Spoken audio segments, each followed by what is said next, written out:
Per crear un fitxer amb els registres bibliogràfics que jo em vull incorporar en el meu gestor, com per exemple Mendeley, des de Web of Science s'ha de realitzar d'aquesta manera.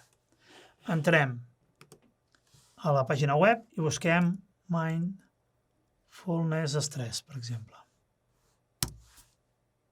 Un cop obtenim els resultats, nosaltres podem refinar per aquí, per exemple per anys, o senzillament seleccionar els que ens interessen. I és recomanable, si n'hem de carregar molts, de fer una visualització de 50 registres per pàgina. Un cop se'ns carrega la pàgina, podem seleccionar individualment els que ens interessen o directament tots els resultats anant al final de tot, que posa Select Page, i aquí és on l'hem d'afegir a Market List o llista de marcados. Depèn amb l'idioma en què tingueu el Web of Science. I veureu que se'ns ha afegit aquí dalt, Market List 50. Repetirem aquesta operació amb els resultats o amb la quantitat de pàgines que a nosaltres ens interessi. Per tant, si jo li posés aquí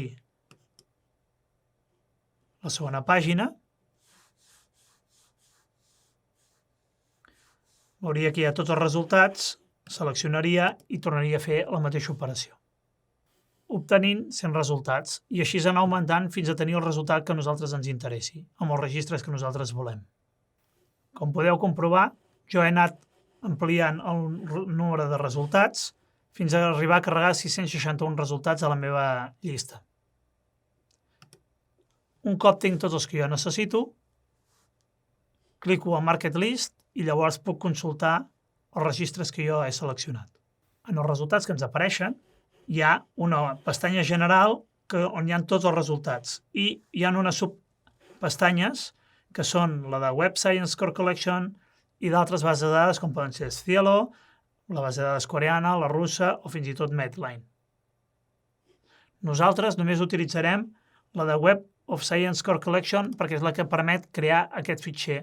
Quan cliquem a la pestanya dels resultats, se'ns obrirà.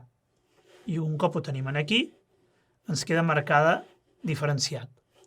Nosaltres podem seleccionar quins camps volem migrar. Per exemple, jo li dic keywords, resum, etc.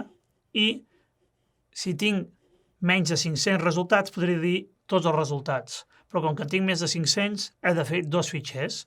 El primer serà del resultat 1 fins al 500 i anant a l'opció 3 podem seleccionar el BibTeX, que està a Other Formats.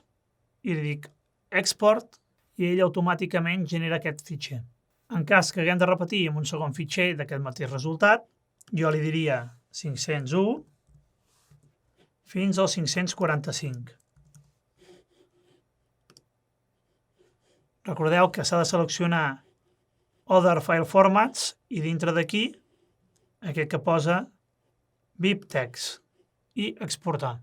Un cop tenim els fitxers, senzillament els hem d'anar a buscar a la carpeta on se'ns han descarregat i des d'allà utilitzar-los cap al nostre gestor, sigui Mendeley o un altre.